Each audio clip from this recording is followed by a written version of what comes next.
Hello, and welcome to the next episode of the Nourish and Strengthen podcast. I am so excited about our guest today, probably for like some selfish reasons, because I want to pick her brain about, some questions that I have. But we're going to be talking about midlife, skin health, skin treatments, how to keep our skin just glowing and healthy. And if you happen to watch this on YouTube or you see some of the reels, you'll see Dr. Mina's skin is beautiful.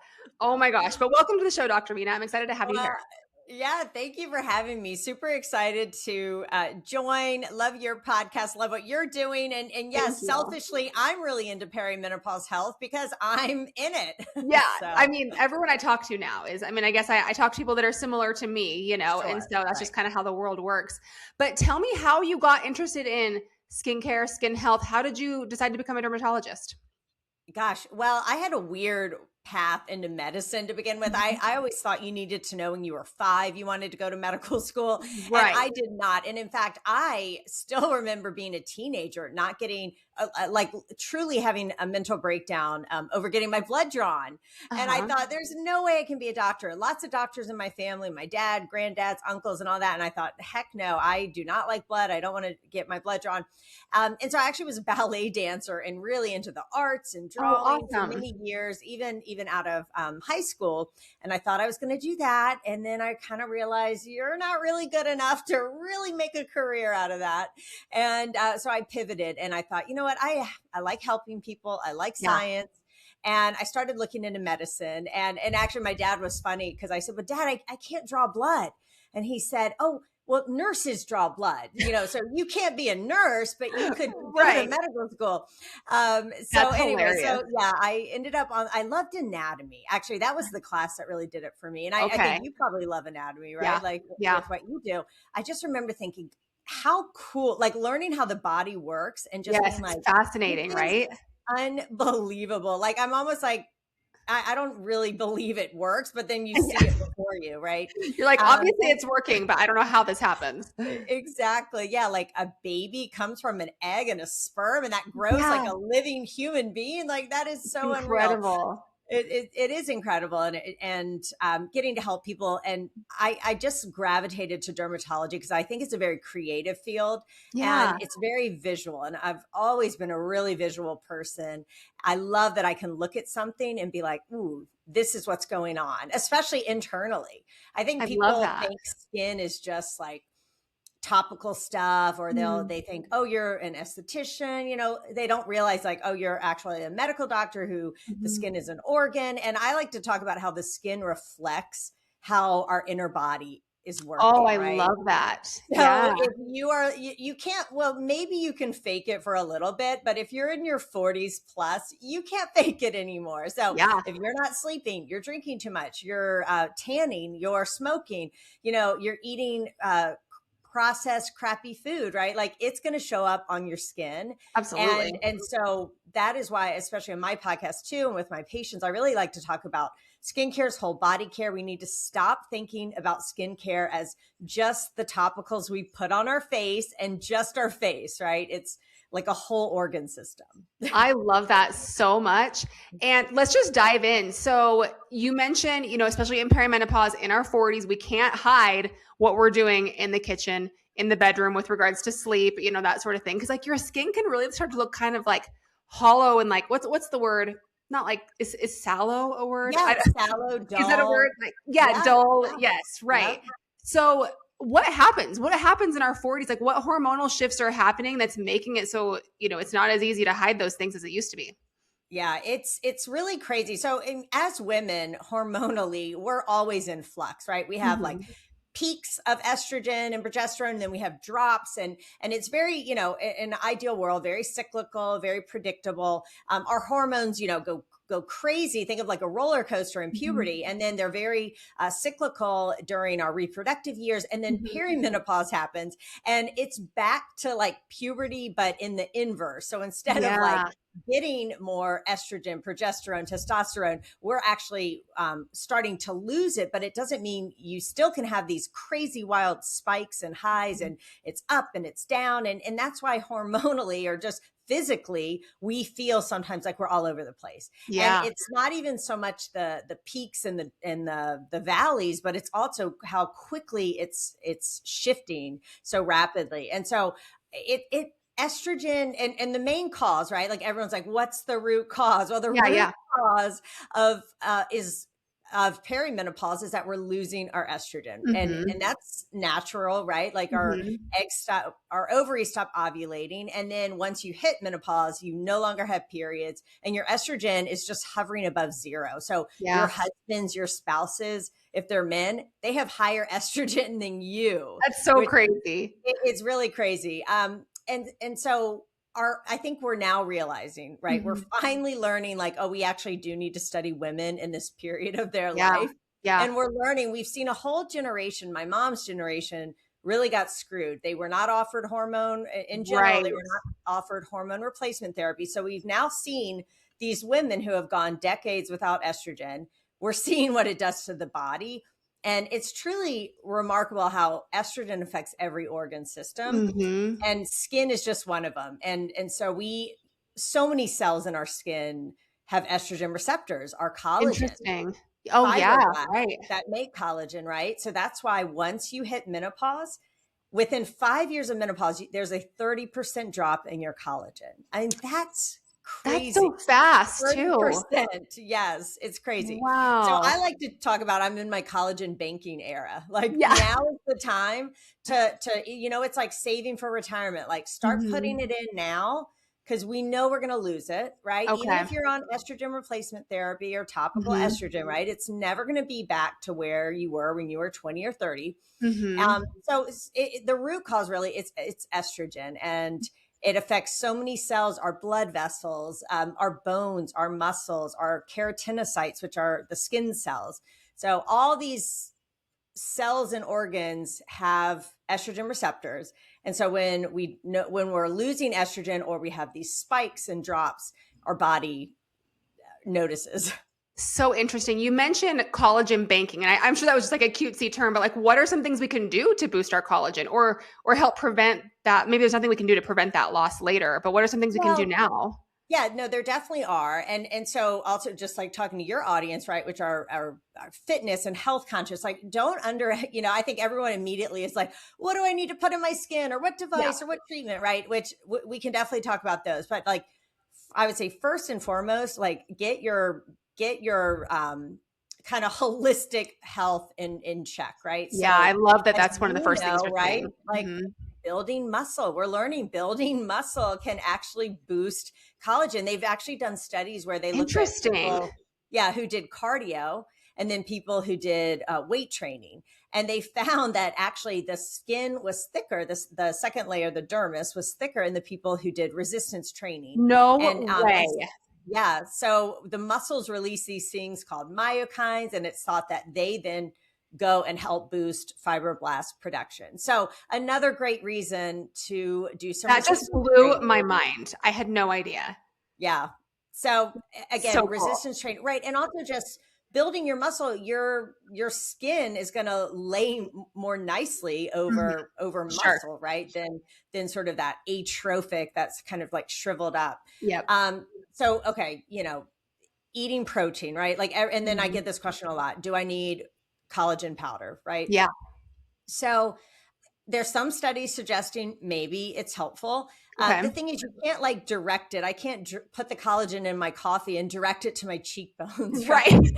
I was just thinking that if Unfortunately, only. we're not there. But there are some studies saying perhaps it's helpful. But I think it's very safe. I think Mhm. it's pretty affordable. So if you Yeah. want to do that, great. I've No started harm, right? actually no harm. I've started Mhm. putting creatine in my coffee. So I've already Mhm. got like one thing in the coffee. So I'm not going Yeah. to like Might as well add boost it that. a little more. Yeah. So, eating protein, like for the long, I mean, gosh, like 28 years I was vegetarian.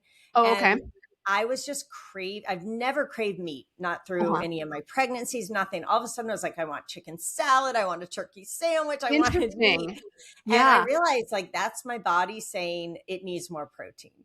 Okay. So, protein, a healthy diet, right? You want to build collagen, have a healthy diet. Like we need Mhm. vitamin C. We need to eat vitamin C to build collagen. Yeah.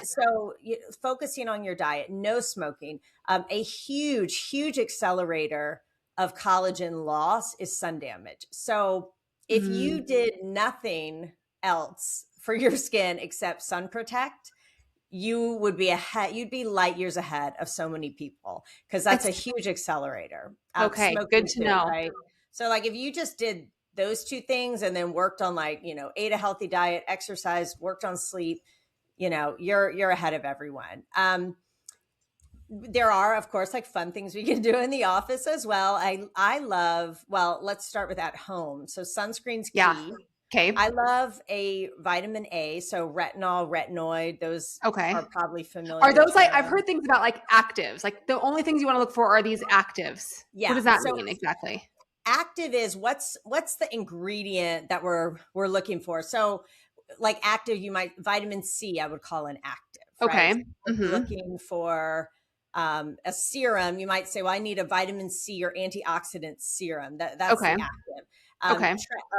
The active in is retinol or retinoid, right? That's an Mhm. active. And it's going to affect. I guess this is a great question. It's the product that's going to like do the work, right? Okay, gotcha. It's a suit. So retinols are over the counter. Retinoids are prescription. Those are things like Okay. tretinoin, retin-A. You maybe Mhm. were on when you were Yeah. had Yeah, that acne, sounds right? familiar. Mhm. So that is a great, like I'll tell my patients, if you just do sunscreen in the morning and tretinoin or retinoid at night, Mhm. you're going to be great. Like we have Mm. so much great data showing how powerful it is at boosting collagen. And Interesting. I've been consistently using that since my 20s. And so I really think that is And you're been, talking specifically about the prescription retinoid. I'm like taking notes for myself yeah, here. yeah.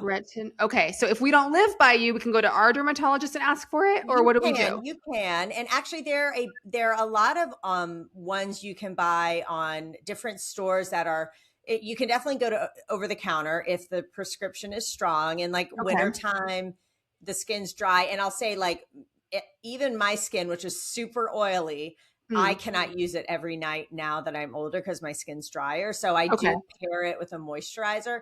But Okay. you can also, they're great products. Hydrinity makes a great retinol.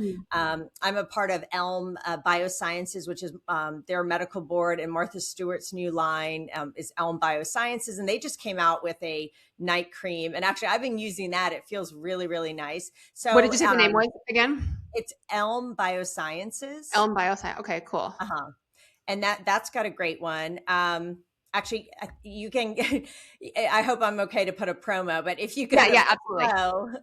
pro.elmbiosciences.com And forward I can slash put this link. If you send me this link, I'll put it in the show notes for everybody. okay, yeah, forward Okay, slash Mina, you can get 15% off their cool. night And you cream. were looking for the retinol. Is it a serum or a Yeah, moisturizer? it's their night cream, and Okay. it's a moisturizer. It feels like a moisturizer. It's very Okay. creamy. So Mm-hmm. I would say for people out there who's like, oh, I can't tolerate it. It's too dry and this and that. Don't lose hope. There are so Mm-hmm. many ways we can try to work with it to get you on one. And it doesn't have to be prescription strength, but I do Mm-hmm. find that one a lot of times is the biggest bang for your buck. It's usually Okay. the most cost effective, but yes, it can cause some irritation. But don't give Okay. up. Try different ones. Yeah, yeah, good to know. So the actives, are they the most important ingredients you think we should look for, or are there other ingredients in skincare that we should kind of be aware of? Anything we should stay away from? Yeah. So I would, I'm pretty basic with my skincare. So Mhm. I use the Dove Beauty Bar soap. I Yeah. think they like to say cleanser, not soap. And I'm Okay. not like paid by them. I remember when I was in residency, the dermatologist would recommend this for little babies who had like bad eczema because it was so Okay. gentle. And I've just stuck with that, so my cleanser is really basic, but there's so many different types of cleansers out there. I personally don't see the point in spending a lot of money on a cleanser that you wash Yeah. off. My Um, my girl who does my skin just barely told me this same thing you're saying. She's like, don't yeah. spend money on all these expensive cleansers. They all do the same thing. Spend the money on the things you just mentioned. Yeah, exactly. So, a cleanser in the morning, I do use an antioxidant serum. So Okay. that could be a vitamin C. And they make so many different types of vitamin C. It doesn't have to be the CE ferulic by Skin Ceuticals, which is like Mhm. $200, right? Okay. Banana cream makes a really gentle one for sensitive skin. CeraVe makes a nice one. I think La Roche-Posay has one. I'm using plated, which are exosomes, but they also like work as antioxidants. Mm. And then I use my sunscreen, and Okay.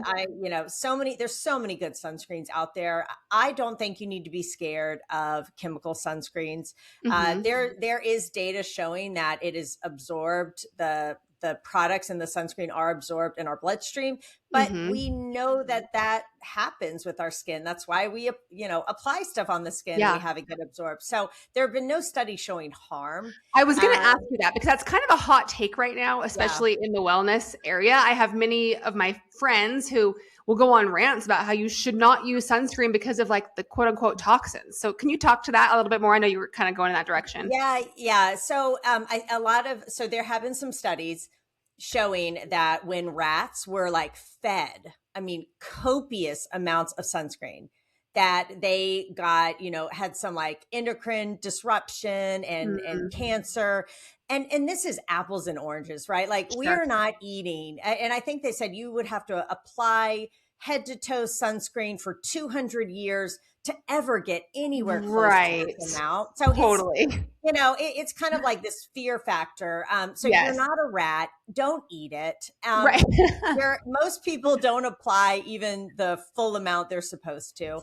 Sure. So I have no worries about it. We do recommend for little kids, under 6, just to sun protect, keep them in shade and stuff like Okay. that. And then for children, just because they have larger surface areas, to stick with maybe a physical sunblock until they're Mm, older. But I go back and forth. Like if someone gives me a physical sunscreen to try and I like it, I have really light skin, so I can tolerate a sunscreen that makes you a little white looking. The sure.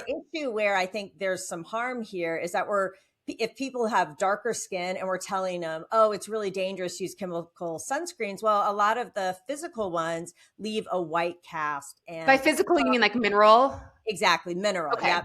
Okay. And zinc and titanium, I really. hate that. I hate Yeah. the white cast. I don't even Right. have super fair skin, but I hate You it. still see it. Yeah. So I Yeah. think I think that's really unfair, because then people who have pigment in their skin are going to be like, okay, I'm not going to wear this because this is making me look like, violet. And then Yes. you're scared to use the chemical. So there, until I see data showing that it causes harm, I feel very comfortable using it. Okay. But Good if to know. if you don't, then stick with the zinc or titanium. They are getting better and better Mhm. every year. There are some good ones that don't Yeah. leave that cast. Maybe try a tint, that could be helpful as well. But Yeah. yeah, it's I know, like right now that's like a big thing about It fear, but is. I'll tell you, like, we know the sun, UV radiation from the sun is a known carcinogen. Like it's a Right. number one And we carcinogen. don't know the dangers of this other thing. So, Right, exactly. Well, and we have no data to show there is any harm. So yeah, yeah, exactly. Right. So mhm. interesting. So how, like, just your personal opinion, how do you think about like, if you like topical skincare versus like internal hormonal Yeah. health, like what do you think is most important? Or they probably both have their place, I assume. Yeah, I mean, I think it's like get the whole body in check first, right? Hmm. And then sort of tweak on the outside, right? I really feel like getting your whole body in check is like 80%, and Sure. then you can do the outside stuff. I think too often though we flip it, right? I was just given a talk about hormones and estrogen. Like a big thing now is estrogen topically for the facial Yes. skin. I I'm have getting I a have lot. a bunch of random questions like that I want to ask you, and that was one of them. Estrogen on your Yeah, face. yeah. What do you think So about that? so here's the thing. So um I think every woman of 40 plus should know the real data on hormone replacement therapy. I'm not saying everyone has to be on it, Yeah. but we and people will say, oh, but it's natural not to have estrogen, but I don't think it's natural to have less estrogen than your husband Yeah. for 40, 50, perhaps 50 years of your life, Half of right? We your want to life, live to be more than 100, half. right? Yeah, Right. totally. So talk about unnatural, right? And then Yeah. we see the side effects of not having it. So I think talking with someone who is up to date on the literature for hormone replacement therapy is key. Now, Mhm. even if you are on systemic hormone replacement therapy, you still should be on vaginal estrogen. And Mm. and this is something people may not realize. Just being on systemic doesn't take away the symptoms that you can have. And I'll tell, like I was telling at this meeting, like the skin around your, we call it maybe your vagina. And am I Mhm. allowed to say these words? Do you Yes, know? yes, say vagina all day long. Okay. But the skin around it is actually called your vulva, right? That's Mhm. the outside skin in that area. And what I'll tell dermatologists is this is skin. Like this is still something we can talk about and treat and manage, and we see conditions. But Yeah. what we've learned is that the vulvar skin is so estrogen responsive Mm. that when we don't have estrogen, we have higher risk of bladder infections, UTIs, pain with sex, decreased lubrication, dryness, itching, burning, and increased need to urinate and Mhm. incontinence, like all these things. So it's so much more than just, dryness and a little irritation. And I would say Mhm. the number one reason that I talk to my patients about topical estrogen is because I want them to know how important it is for them to be putting it on their vulvar skin, because it Mm. truly is life saving. Because if we can help prevent UTIs, which Mhm. prior to being a doctor, I remember thinking UTIs, aren't those just like annoying and uncomfortable? But like Yeah. people die from UTIs. Real And I don't think I especially, realized how serious they were either. yeah, when I remember being an intern in the hospital, seeing elderly patients on ventilators, having sepsis, dying. So, um, as you get older, it's a huge cause of morbidity and mortality in our Really? elderly patients. And we have a cure, and it's vaginal estrogen, which is Wow. estradiol. So when someone comes to me asking about facial estrogen, I'll tell them, hey, we know the skin on the face has estrogen receptors. We don't have a ton of robust data saying it's effective, saying that it's helpful. There's sort of been like, but we don't have a lot of studies, period, right? Mhm. So usually what I'll say is, look, I think it's fine to use on your face. I use it on my face. Oh, And do I you? recommend, Awesome. yeah, I recommend they use it the same way they use vaginal estrogen. And Mhm. I really like to just prescribe the vaginal estrogen and say, look, this is life saving for you, to prevent UTIs. Like, if nothing else, use it for prevention. And then if you Mhm. want, a couple times a week, dab a little bit on your facial skin. And I feel pretty safe recommending that to my patients. I love that. So at what point, if patient was coming in, what would they say that would make you think, okay, I think you need some vaginal estrogen? Or do you always do labs, or do you go based on symptoms, or what do you do? Honestly, at this point, if we're talking about skincare, I'm like, hey, if you're Yeah. if you're 40 plus, true, it's so safe, and we have such good data for I want using to it get some. I vaginally. don't have any. Yeah, and I think a lot of people think, oh, well, I'm on systemic, I don't need it topically. Nope, Yes. you do. So I usually am talking about it with their skincare too. Maybe they're like, what the heck is this dermatologist doing? But most people, they don't realize this. They don't know Yeah. it. And even like some GYNs, you think like, oh, primary care, GYNs, internal medicine, you assume these doctors know these things, but Mhm. we were never taught any of this in I've medical heard that school. so many times from doctors. Like, you It, have it to learn it on your own. Yeah, you have to learn it on your own. And so again, like if you go to someone who just doesn't seem familiar or gives you kind of some Mhm. scares you, then they're not up to date on it, right? So Mm. um so I do recommend it, and I try to tell them, like, if you are interested in using it on your face, let's also talk about where we really have good data that it can be helpful, and your vulva is skin, and let's protect it, let's keep you safe, and prevent you from having to go to the hospital, having to be on multiple antibiotics, and possibly dying. I love that. That's amazing. This is kind of more of a general question that I was planning on asking at the beginning, but I am curious what you think. What do you think the biggest misconceptions or misunderstandings are about like midlife skin? Um, Gosh. Well, misconceptions. I don't know if it's really a misconception, but one of the biggest complaints I hear is Okay, that works too. like my skin is just falling. I'm You mean like sagging, jowly. like Yes, okay. yes. They feel like their face just fell. They're getting jowls. Neck. That's a Yes. big one. Big one. They're like, oh my. And I remember this too. I was like, I have never thought about my neck before. And Yes. now I all of was a just sudden, thinking about that today. yeah. Oh, Yeah, and I think also we're staring at each or at ourselves all the time. We're on these yes. Zoom calls, like we're literally fixated on what we look like way more Mhm. than we ever have been. So I would say it's my face is falling, just not feeling good in your skin, right? Like just Mhm. feeling like, wow, I just like aged overnight, and not Yeah. feeling, I think in that with not feeling like yourself, having all these symptoms, it's a really challenging time for Mhm. women. I think we're only really just now even talking about it. Yeah. Have you heard, I feel like I've seen this on magazines lately. I've read that there's a couple different stages of life where you age really quickly. Yes. And Yeah. one of them is like 44 or 5. Yes. Is that Well, true? yeah. I'm 45 and I'm like, oh, I think I Yeah. either just did that or I'm about to. I don't know. Yeah. No, it was, I forget where it was published, maybe Wall Street Journal, but it was maybe a year ago. But it Yeah, was I think funny I because saw that. it's 44 and I think maybe 60 or 61. And I was talking Okay. with another dermatologist, and she was the higher age, and I was 44, and we were like, oh shoot, well, we're in Yeah. it.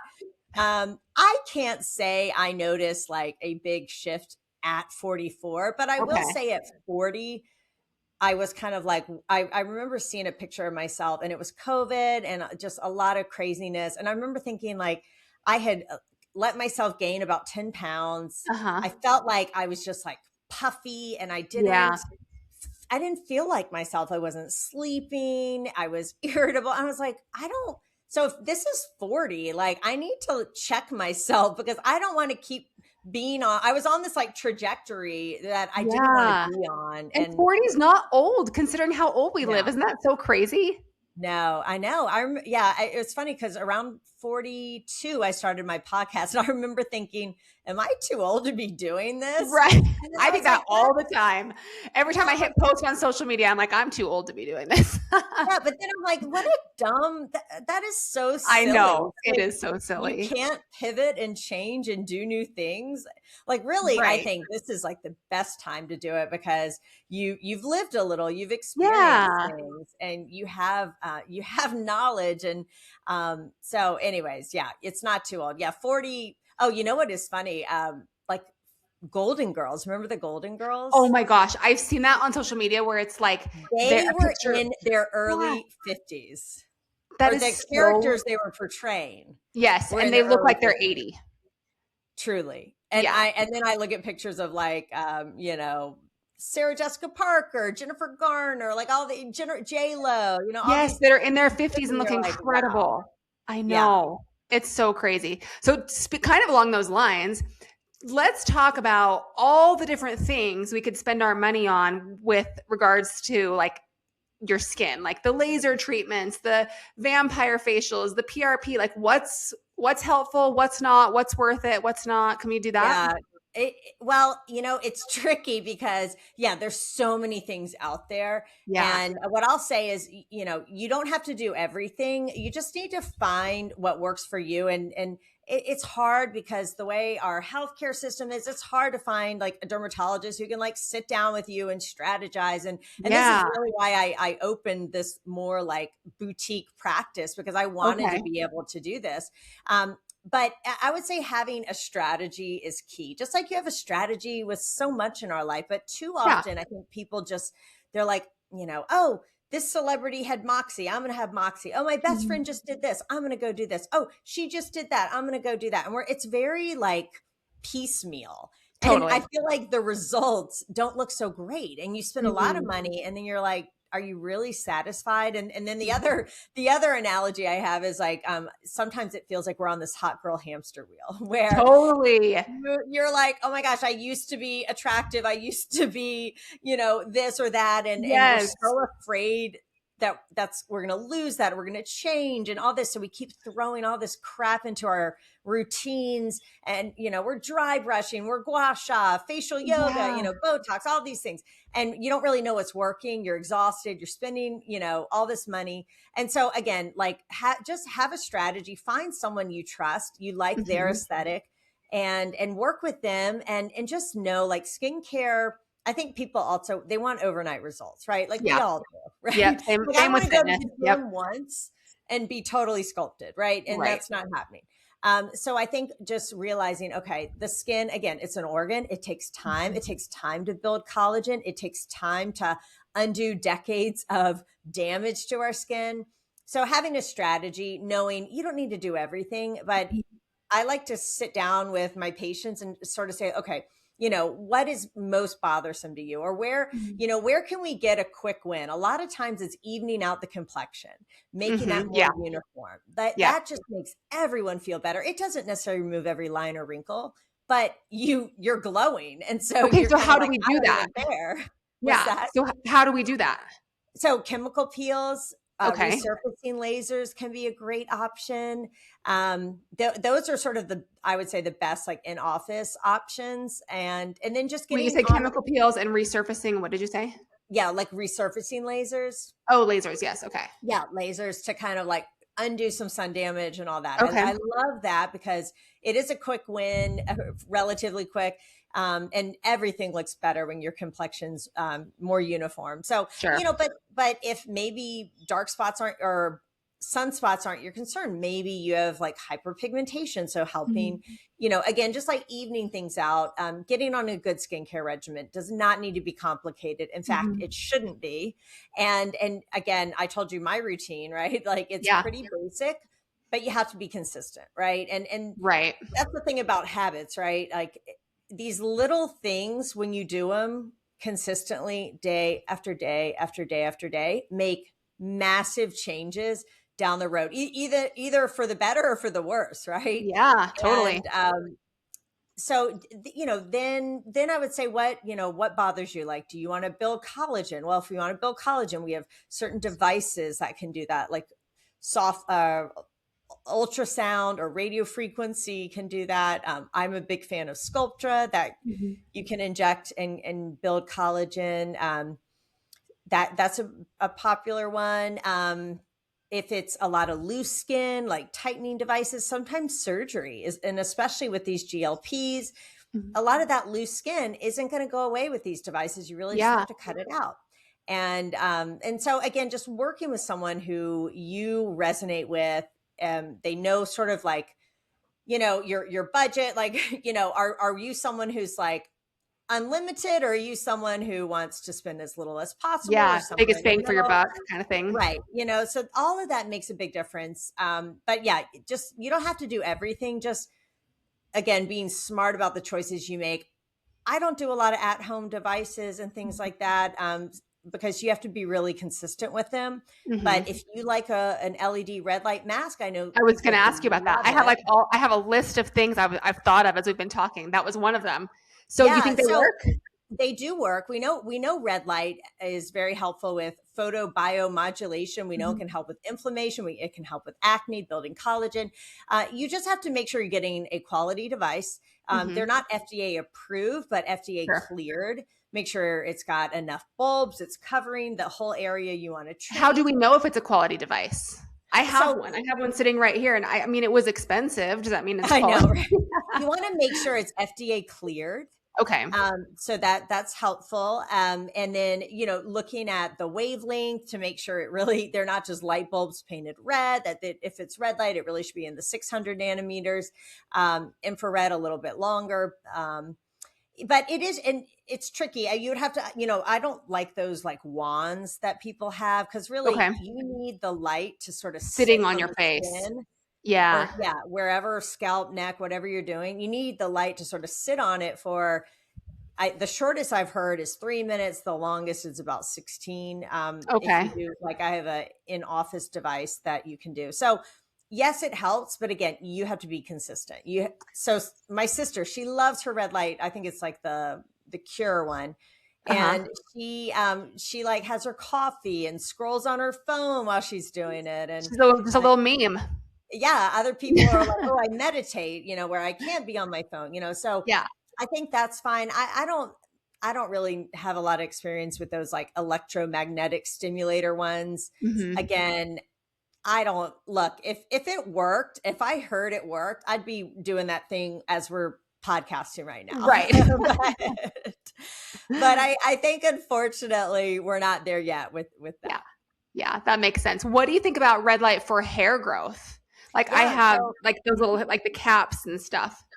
Yeah, so there's been some studies to show that they could be Mhm. helpful. We do have a lot, we have a lot of things we can try for hair loss, and a lot of times it's kind of hitting it from multiple angles. Mhm. Hair loss is big with, I never thought I'd be talking about hair loss with so many women. Isn't that crazy? I thought it was just like a male thing and then Yeah. I have thick hair, but even I was noticing like a little, I felt like my forehead was getting was like receding. Mm, mhm. And so the I think one of the best ways to treat hair loss is minoxidil, like oral Yeah, that's what I thought you were gonna minoxidil. say. Yeah. It's phenomenal, and it's literally pennies. So that's the cost effective way. And then using some topicals, maybe do a Mhm. light scalp.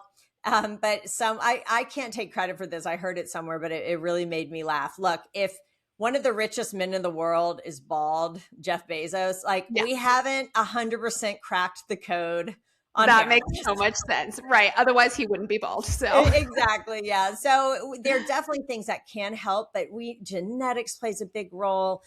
Your overall health plays a big role, right? If you're really calorie restricting or not getting a balanced diet, not getting makes a enough huge protein, difference. you're going to Yeah. lose your hair. We losing weight very quickly, seeing a Mhm. lot of hair loss on the GLPs. Mhm. So and then we don't really have data to show, well, will being on estrogen hormone replacement therapy, does that Oh. help? It makes sense that Yeah, women I was don't just really thinking it get makes the sense hair that it loss, would. right. it, Interesting. it- we yeah, I haven't seen data showing it, but Mhm. it does women don't really experience hair loss before perimenopause and menopause. So it's something, I think, again, we've barely studied this group of women, and so hopefully we're getting the studies out, but it takes time to do those. Yeah, I love that. Couple things. Okay, did you notice a difference in your skin when you were vegetarian versus eating animal protein? I'm just curious. I feel like I am probably not the best person to ask because I feel like my skin has been pretty stable for Sure. so long. Yeah. So I don't, it was my brain. It was my body, my Okay. energy. So you could tell we're just Where craving it. yeah, that was Yeah. where I noticed it. And I was just like eating more carbs because I was Mhm. hungry when really I just needed like lean chicken or Yeah. lean red meat to help me. And so I can't say I noticed a change in my skin, but for sure my body felt so much better. And people will ask me all the time, oh, did you get sick eating meat? And I was like, no, because your body knows how to handle that. And I Yeah. wasn't eating like, you know, uh, spoiled food. Right, right. Oh, that is so funny. Okay, wrinkles. Do you like Botox? Do you hate it? Are there other ways to get rid of wrinkles? Do we just embrace it? What do you think about that? you know, I would say all yes to all the above, right? So Uh-huh. I personally love Botox. I love it. Okay, And I do too, and I didn't know what you were gonna say. I feel like there's like yes, some hate on Botox right now out there, there. there is. I think it's got the word toxin, right? And people Yes. freak out. But I would say for people who are very like au naturel and natural, I think the story of Botox is really cool. It is from a naturally occurring bacteria in the soil, Clostridium botulinum. It's a bacteria. And for like decade or centuries even, people knew that you could get you could get sick from this. And they were like, oh, how do we pull out the toxin? And they were trying to use it for like warfare, chemical Okay. warfare. And that never like panned out, I guess, thank God. But what Yeah. they then realized is, okay, we can pull out the toxin safely and we can use it to paralyze muscles in a very safe way. And it started by, ophthalmologists were using it around the eyes, and they were Mm. injecting it in people who their eye muscles weren't focused correctly and their Okay. eyes weren't going in the same direction. And it's a funny story because it was a husband wife ophthalmologist dermatologist pair in Canada. They started in the When was woman was, this? oh gosh, in the, I want to say the 90s, Okay, it's 80s or not 90s. that long ago. I Yeah. mean, kinda, but interesting. And the Carruthers, so they're big in the derm and ophthalmology world. So Okay. Jean Carruthers was injecting her patients for strabismus with, in this area with this toxin, and she would tell the patients, "Hey, wonderful, it worked. Your eyes are focused, your muscles are relaxed. You don't need to come see me anymore." And they would say, "Wait." No, but we want to. We don't want to stop. And she's like, "Why?" And they're like, "You took away those angry lines between my eyes." And it was like, aha, it was like eureka. And No so then way. so she'll tell this funny story, like, well, and she's like, I started injecting myself and I haven't frowned since. So it's really an amazing, and I just think, again, talk about using nature to create medicine, Yeah, I right? Like love that. And that's not the narrative about Botox online. yeah, I don't know why it's not like that. If Yeah. I were like marketing for Botox, I'd be like, let's lead with this. But Right. anywho, so I like it. It's a great way to dip your toe in aesthetics if you're Uh-huh. wondering. I like it. So it paralyzes muscles of movement and Mhm. or relaxes muscles of movement. So like that angry scowl line in between your Yeah. eyes, it can help soften. I don't have a very strong forehead, but some Mhm. people, they've got like hot dog rolls Mhm. on their Yeah. forehead, right? Or the lines around the eyes, it Yep, can I help. get it all around my eyes and everywhere. Yeah. Yeah, I get, jawline. I'm getting more jawline now that I'm older. Mhm. Your neck, those platysmal muscles. And my son had torticollis when he was a baby, where his Mm. neck muscle was so tight he had to have surgery, PT, and then they injected 100 units of Botox into his neck, right, to really help that Really? because he truly couldn't turn his, like he was stuck like that.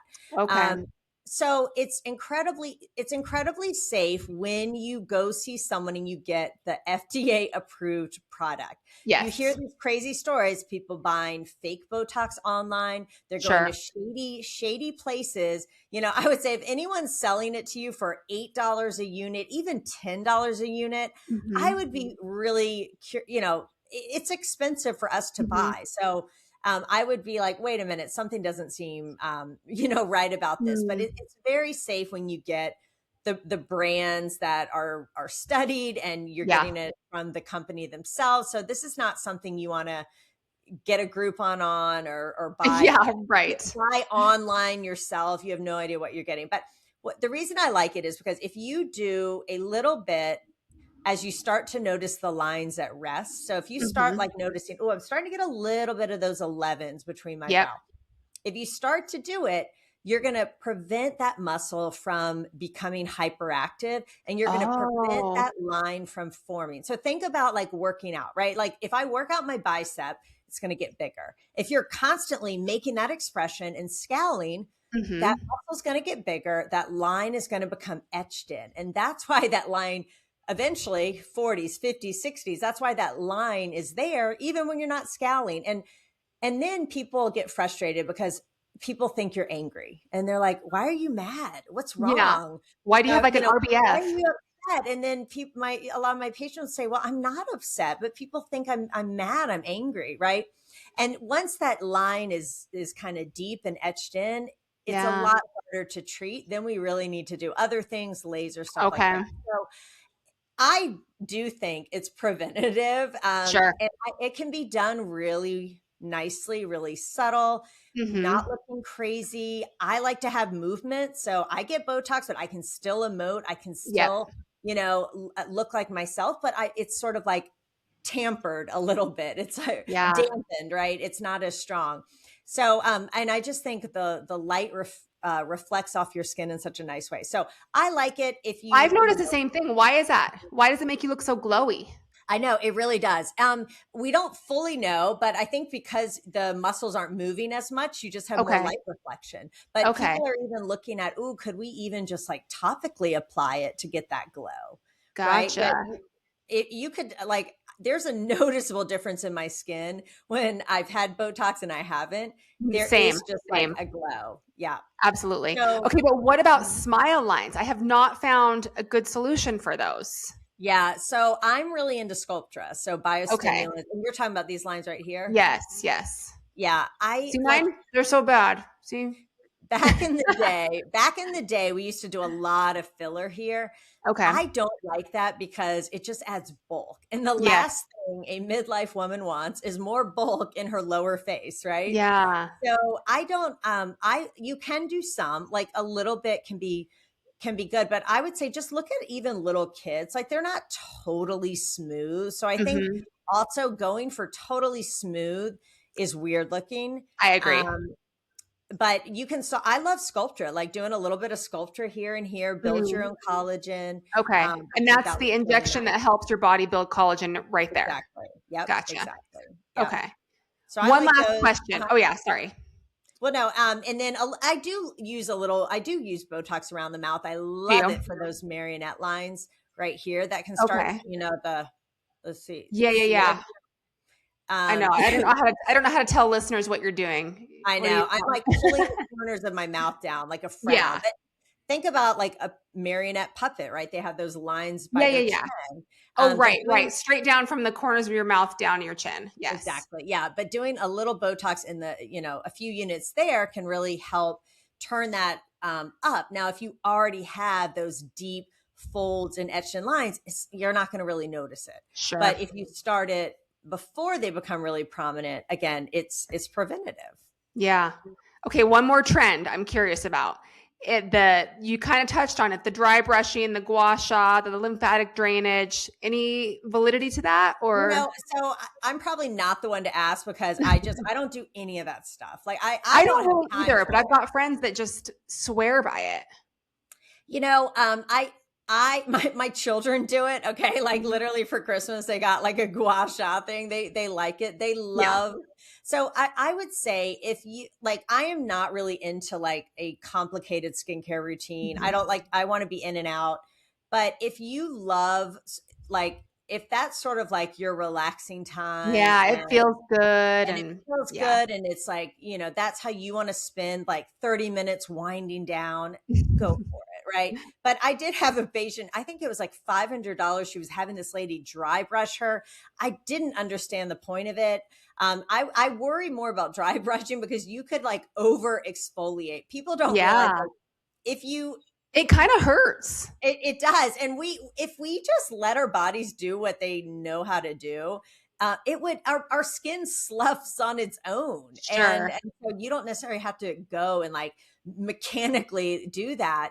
And then you're going to get like a rash and abrasions and then Yeah. it's raw. So I think better things would be like, if you feel like you want to exfoliate, then do like a light chemical peel or use Yeah, okay. alpha hydroxy acid or something like that. But I don't see the point of it. I'm not really sure what it's supposed to do with the skin. It's not something I do. But again, like if you enjoy the gua sha, if you enjoy the lymphatic drainage, again, Mhm. our face has a phenomenal, like the face lymphatic drainage on the face is not the problem. It's like your lower legs. Like that's where Okay. the issue is. Because you So hear of people like rubbing up on your cheeks and like there's like nothing to that. honestly, that's like maybe number 99 on why your Yeah. face is falling. So Sure. let's talk about like your bone, your muscles, the fat, Yeah. the estrogen, like all the collagen, like all of those are way higher up. And like, okay, maybe lymphatic drainage, but if it were that simple, I would be doing this podcast rubbing my face Totally. forward. Yes. Oh, Dr. Mina, that was so good. Like that was seriously incredible. I know my listeners are going to love all that info. Where can we find more about you? Yeah, absolutely. So I have a podcast called The Skin Real. I have to spell this now, REAL, like I real know. Who skin. would have thought you'd have to spell the word I real? know. Okay. Yeah. So I kind of dive into all of these things. Perimenopause seems to be a really popular topic, so I do a lot of talking about that. Cool. It's on YouTube, Apple, Spotify, all of that. And yeah, if you go to hi.theskinreal.com/Perry, you can get my perimenopause skincare guide. I'll email it Oh, to you. awesome. Perfect. And we'll put that link in the show notes as well, because I know my people are going to want that. Awesome. Yeah, this is So, fun, Lindsay. I can't wait. And yeah. yeah, check out the podcast because Lindsay's going to be on it soon. Yeah. It's going to be awesome. I can't wait to chat again. Yes, amazing. Thank you. Okay. Thanks, Dr. Mina.